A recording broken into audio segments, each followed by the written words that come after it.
Assalamualaikum warahmatullahi wabarakatuh. Apa kabar adik-adik sekalian? Semoga dijumpai dalam keadaan sehat walafiat ya. Tetap semangat dan selalu jaga kesehatan. Nah, dalam video kali ini kita akan membahas tentang struktur dan fungsi tumbuhan.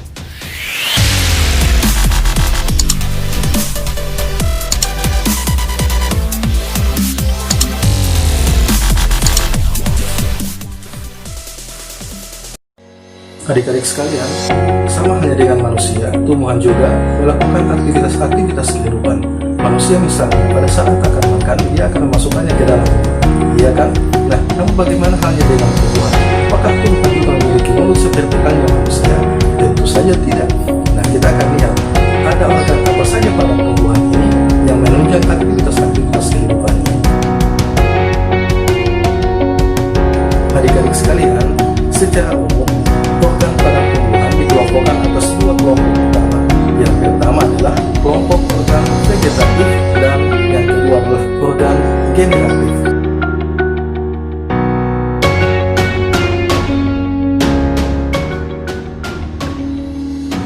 Organ vegetatif merupakan organ tumbuhan yang berfungsi untuk mendukung pertumbuhan dan perkembangan tumbuhan, terutama berguna untuk penyerapan, pengolahan, pengangkutan, dan penimbunan zat-zat makanan.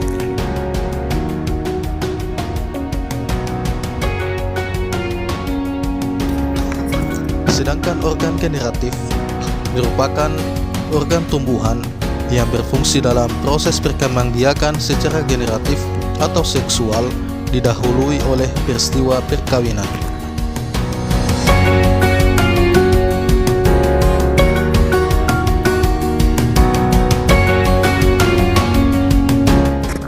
Nah, adik-adik sekalian, sekarang perhatikan gambar di samping. Nah, di sini ada jenis-jenis organ pada tumbuhan.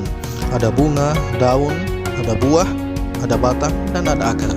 Nah, sekarang menurut kalian mana yang termasuk ke dalam golongan organ vegetatif dan organ generatif?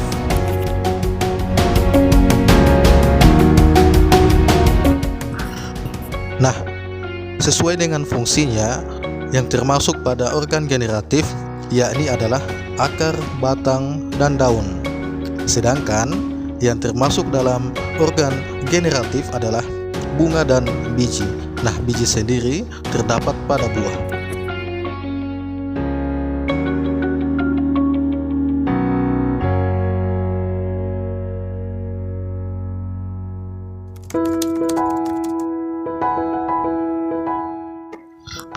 Akar tumbuhan merupakan organ tumbuhan yang umumnya berada di bawah permukaan tanah, tidak memiliki buku-buku, tumbuh ke pusat bumi atau menuju air, dan berfungsi untuk menambatkan tubuh tumbuhan pada tanah atau medium tumbuhnya, menyerap air dan mineral dalam tanah atau pada medium tumbuhnya, serta pada beberapa tumbuhan berfungsi untuk menyimpan cadangan makanan.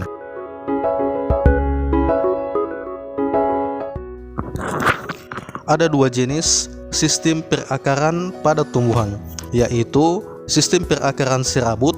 Contohnya kalian bisa temukan pada tumbuhan jagung, padi, dan sebagainya. Kemudian ada sistem perakaran tunggang, yakni sistem perakaran yang dapat kalian temui pada pohon mangga, jambu, dan lain sebagainya.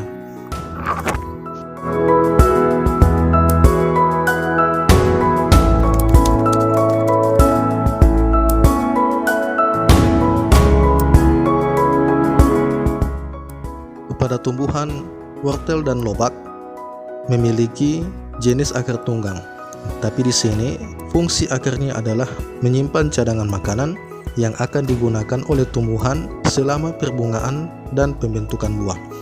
Oleh karena itu, wortel dan lobak akan dipanen sebelum perbungaan.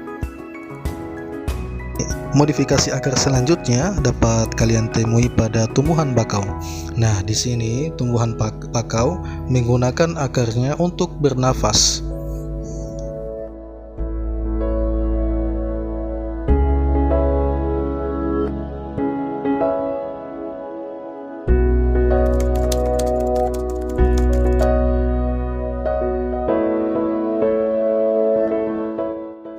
Nah, kita akan masuk pada pembahasan batang. Batang pada tumbuhan adalah organ tumbuhan yang terletak di atas permukaan tanah, umumnya berbentuk panjang bulat seperti silinder, memiliki ruas-ruas yang disebut juga internodus, yang masing-masing dibatasi oleh buku-buku yang disebut nodus. Batang berfungsi untuk menyokong bagian-bagian tumbuhan yang berada di atas tanah dan sebagai jalan pengangkutan air dan mineral dari akar menuju daun dan jalan pengangkutan makanan dari daun ke seluruh tubuh tumbuhan. Pada beberapa tumbuhan, batang dapat mengalami modifikasi dan berfungsi sebagai tempat menyimpan cadangan makanan.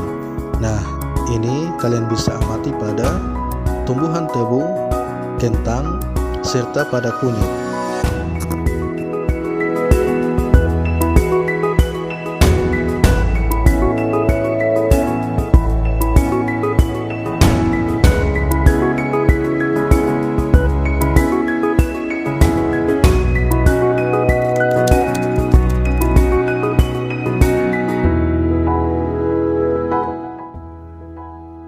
Nah, kita akan masuk pada pembahasan tentang daun. Daun adalah organ tumbuhan yang menempel pada batang. Biasanya berbentuk tipis, lebar, dan banyak mengandung zat warna hijau yang dinamakan dengan klorofil. Daun berfungsi sebagai alat untuk mengambil gas karbon dioksida atau CO2 yang digunakan sebagai sumber dalam fotosintesis, mengatur penguapan air atau disebut juga transpirasi, dan pernafasan tumbuhan itu sendiri. Sistem pertulangan daun pada tumbuhan dikotil dan monokotil sangat berbeda. Di sini pada daun monokotil memiliki pertulangan daun yang sejajar, sedangkan umumnya pada tumbuhan dikotil memiliki sistem pertulangan daun yang menjala.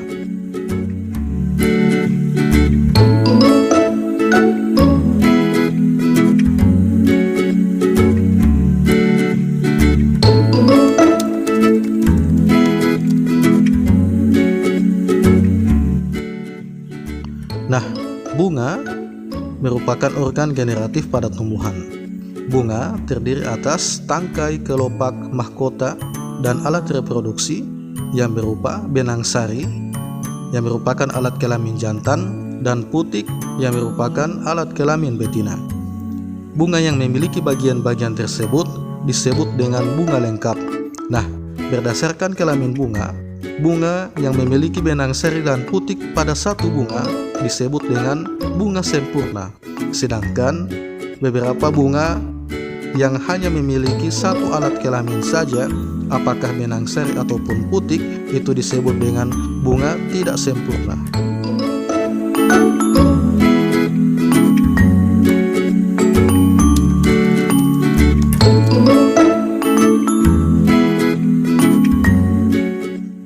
Jumlah bunga pada tumbuhan monokotil dan dikotil itu berbeda.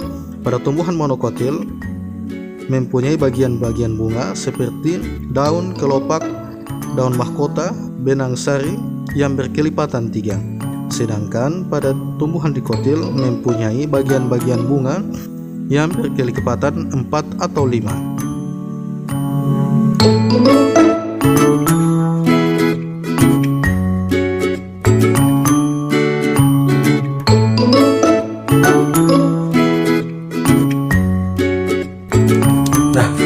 Sekalian, bagaimana tentang penjelasan tadi? Sudah jelas bukan? Ternyata tumbuhan juga memiliki organ yang fungsinya hampir sama dengan makhluk hidup yang lain. Nah, di sini organ pada tumbuhan terdiri atas 2 kelompok. Yang pertama adalah kelompok organ vegetatif, di mana organ ini terdiri atas akar, batang, dan daun, dan yang kedua adalah organ generatif yang terdiri atas bunga dan biji. Oke? Sudah jelas ya? Nah, sampai di sini dulu video kali ini. Pada pertemuan selanjutnya, insya Allah kita akan membahas tentang struktur dan fungsi tumbuhan, tapi ke arah bagian struktur bagian dalam tumbuhan. Demikian, Assalamualaikum warahmatullahi wabarakatuh.